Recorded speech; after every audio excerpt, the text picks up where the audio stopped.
Okay, so this is a video on how to strengthen your neck. So your neck is the most underrated area for training because most people don't train it. You train the rest of their body, but you don't train your neck. So some of the benefits of training your neck are better posture, right? So your neck supports your head. When you have better neck support, your head is in the correct position, your breathing opens up, you're stronger. You also just have less like sleep apnea. In general, having a wider neck is associated with strength. Over the first one, which is the front of the neck. So the front of the neck is very simple. You're going to need a bench to sit on. I would set this bench to about 30 degrees. You're going to lay back onto the bench. You're also going to need a small towel. I have just a little cloth that you can use. Fold it up into a square. And you're also going to need a small resistance plate.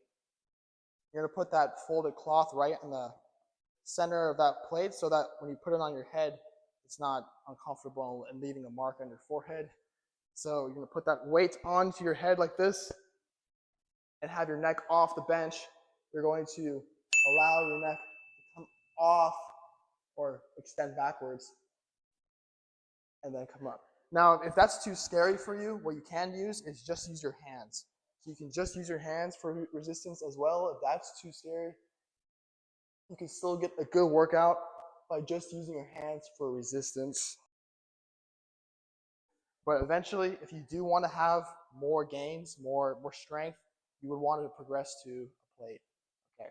The second area to train is the back of the neck, which is arguably even more important because the back of the neck extensors keep your head in the correct position for posture-wise. So what you can do is come over here and find any wall, and you can just put your whole body against the wall. So your butt, your torso, and your head. You're going to chin tuck. So you're literally going to give yourself as many double chins as possible. Make yourself ugly. And your feet are going to be about 6 inches away from the wall. All right? And then you're going to try to hold yourself up with the strength of your neck. And then come back down. So I'm going to do this for reps. This is the easiest entrance point, and you can do this for high reps, 20, 30, 40 reps. Very simple. Over time, as you get stronger in the neck right here, you're going to, again, use this bench, set it to about 30, 45 degrees, and come right here. Do that same concept, but now the bench is lower. So now it requires more strength for me to hold myself up. Again, trying to chin tuck, squeeze my glutes, hold myself up. I will do this for reps, for like 6-second holds. Over time, as you get better at that, you can then lower the bench even more until it's flat. And this would be the hardest version. Again, doing the same thing. Holding myself up, squeezing my glutes, retracting my shoulder blades, so pinching my shoulders down, and holding myself up. And doing this for reps.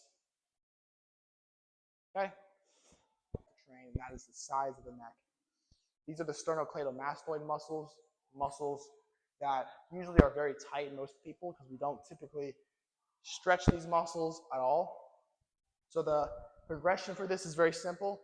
You're going to lay it on a bench sideways like this, and you can just gently use your hands as resistance just to feel the motion initially, and allow your side bend your neck towards the floor and come back up.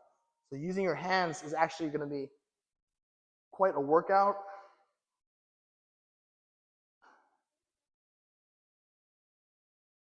As you get better at that, you can use a little bit more weight.